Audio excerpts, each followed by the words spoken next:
자, 이 도대체 인선은 어떻게 되고 있는 건지 아는 기자, 대통령실 출입하는 조영민 기자 나왔습니다. 뭐 국무총리 거의 매일 새로운 인물이 지금 거론되고 있는데요. 오늘은 홍준표 대구시장이 새롭게 거론이 됐습니다. 이 채널A 취재 결과 윤 대통령이 지난 16일 만찬에서 홍 시장에게 국무총리직을 제안한 것으로 파악이 됐습니다. 홍 시장이 이 자리를 고사하고 다른 인물을 추천한 것까지도요. 일단 고사했으니 가능성이 높다고 볼 수는 없지만 인물난이 지속될 경우 홍 시장 카드가 다시 살아날 수도 있습니다.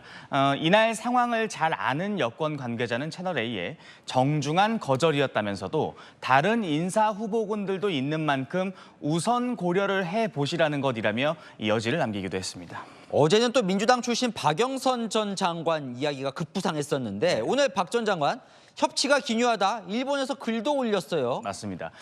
민주당의 동의가 필수인 총리 인사를 고려한 인사다. 내부에서 괜찮다는 의견도 물론 있습니다.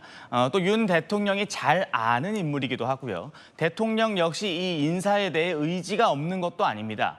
다만 어제 보도 직후부터 터져나온 이 지지층 또 여권 내의 반발 이걸 넘어야 하는 게 부담입니다. 여권 관계자는 민주당 출신이란 이유만으로 민주당이 총리 인준에 협조해 줄 거라 믿는 것도 순진한 생각일 수 있다고 하더라고요.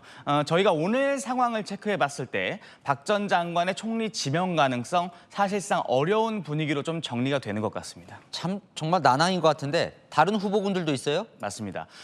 홍준표 시장이 추천한 김한길 국민통합위원장 여전히 살아있는 카드입니다. 야당 출신 인사란 점이 이점일 수 있지만 이미 윤석열 정부에서 국민통합위원장으로 활동한 김 위원장을 야당 인사로 보겠느냐 이런 반응도 있습니다. 세월호 참사 당시 해수부 장관을 맡아 이 사고 수습 과정에서 역할을 한 이주영 전 국회 부의장도 함께 거론되고 있습니다.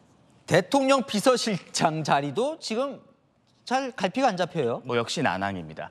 장제원 의원과 또 원희룡 전 장관이 꾸준하게 거론이 되고 있습니다.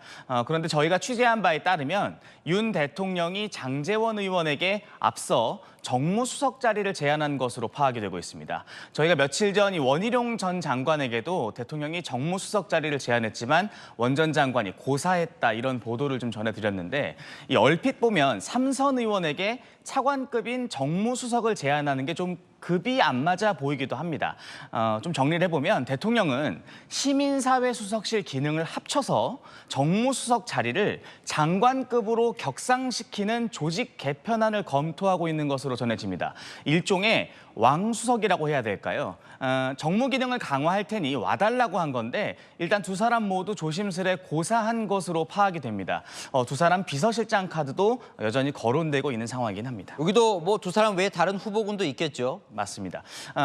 비서실장은 현역 의원이 맡을 수는 없습니다. 이번 총선에서 낙선했지만 중량감이 있는 정진석 의원, 또 박근혜 정부 때 청와대 수석을 지낸 이정현 전 새누리당 대표도 거론됩니다.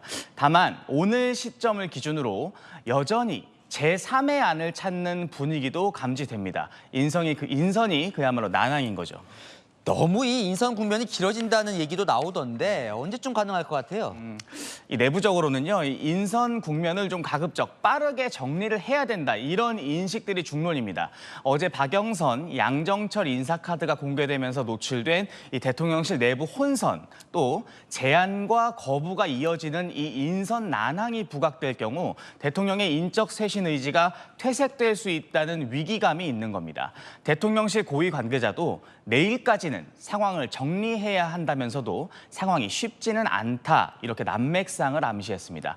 다음 주까지 좀 넘어갈 분위기입니다. 하지만 이번 주 안에 총리와 수석 등을 먼저 부분 발표할 가능성도 배제할 수는 없을 것 같습니다. 자, 그러게요. 이 와중에 대통령 지지율은 급락했더군요. 맞습니다. 저희가 좀 그래프를 준비했습니다.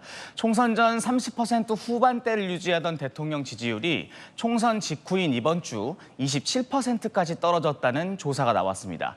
총선 전인 2주 전 조사보다 11%포인트 급락해 취임 후 최저치를 기록한 겁니다. 특히 전통 지지층 안에서 나타난 결과가 의미심장합니다. 정치 성향 보수층, 대구 경북 지역에서 나란히 하락세였고 60에서 70대 연령대에서도 10% 이상 떨어졌습니다. 대통령실 입장에선 반전을 이뤄낼 적임자를 빠르게 찾아내야 하기에 분주한 모습입니다. 네, 잘 들었습니다. 하는 기자 조영민 기자였습니다.